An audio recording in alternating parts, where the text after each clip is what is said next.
Will self-talk kill or supersize your business? Sharon Horne-Ellstrom here. Let's talk about this today. Welcome to No Nonsense November, day 15. Today we're talking about the impact of self-talk on us and growing and building and supersizing our business. Now, most of us, of course, would say, I don't believe I speak negatively to myself. I don't have any self-talk. So, of course, it's not going to impact my business. But guess what? That's a lie. Every single one of us has negative self-talk. Some of us more than others. And if we have a block and we don't think we have any negative self-talk and that it's impacting our performance, us, or our business, we need to become much more self-aware and organizationally aware to the negative messages, the negative self-talk that's going on in everybody's head in our business, because otherwise it can profoundly stunt the growth of or even kill your business. How do I know? Killed a couple of businesses with negative self-talk, negative beliefs, negative thoughts about that business and industry.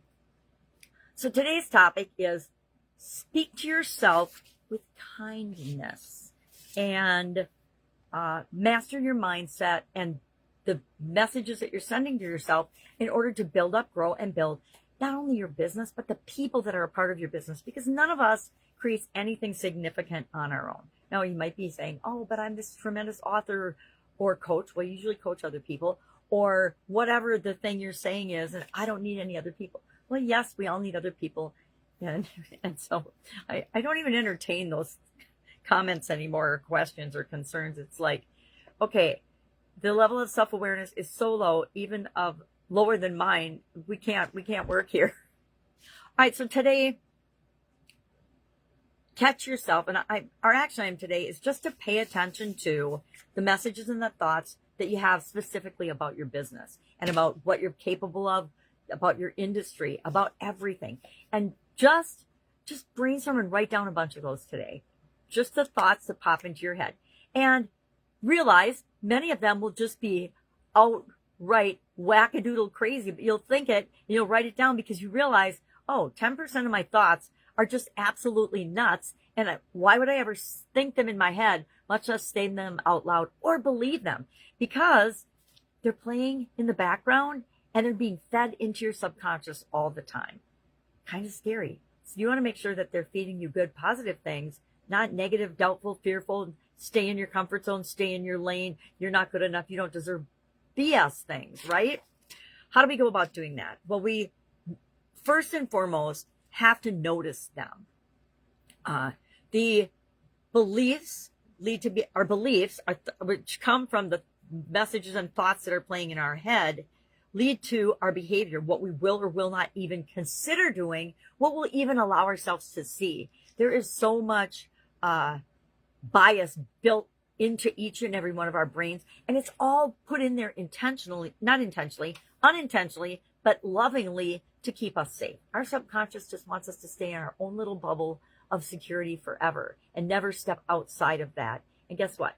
Greatness happens outside of that as we're growing and becoming who it is that we're really meant to be in our business and in our lives. So we want to focus on the things that are working out for us so that we create more of those in our life. We want to focus on action, not beating ourselves or accusations, not beating ourselves up because something didn't go 100% according to our plan. I don't know, some of you are big planners and controllers like I am, but I don't like it when my plans don't go right, but that's judging it negatively. So then I get more of things that make my plans not go right. Awareness, not admonishment. We want to be aware of these thoughts, that they pop into our head so we can take care of them and deal with them in a positive way, not beat ourselves up even more because we have negative thoughts. Scientists and smarter people than I have done lots and lots of scientific studies on this, and there's varying degrees of how many thoughts we have in a day, what percentage of those are negative, and what do we do about it? It's pretty easy. But how many there are, it's a huge number, like 80 to 90,000 thoughts a day. I don't know about you, but I don't even want to consciously be aware of 80 or 90,000 thoughts a day, but I do want to be aware of the negative ones that I can change and take control of.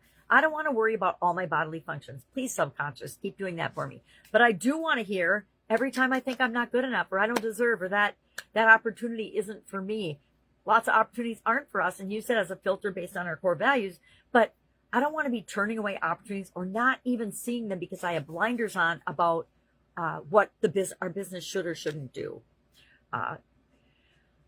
So I want to find ways to lead with my inner cheerleader, my inner CEO, not with my inner child, right? I guess it really is our inner child. I'm just learning about so many things on the school platform now. Inner child regulation, regulating our bodies. I'm like, I don't even know what that is. I never even heard of that before. I just go through my life like a steamroller and know I'll figure it out along the way. So today, I really challenge you to think about and notice the thoughts that you're having. And then I've got a coach who's teaching us to question those thoughts and beliefs that come into our head. Because if we have a thought and we're thinking it over and over and over again, it isn't just a thought anymore. It's an automatic program that's being served up to us from our subconscious with the intention of keeping us safe. That really means it's keeping us stuck in our comfort zone, and we're never going to create what we want to create because that's always outside our comfort zone, right? The big desire that we have for our business, and a lot of people, me included, won't even say it out loud because other people would think we're absolutely crazy to even believe that we can create that. But that's the kind of lifelong legacy goals and dreams and desires we want to have, and we want to always be keeping in the forefront of our mind, and then being grateful for every little step along the way to getting there. All right, that is our topic for today. I want to say master your mindset, but that's too broad a topic for this. Today, just find and observe your most negative, most prevalent thought that pops into your head and address that today and challenge that today.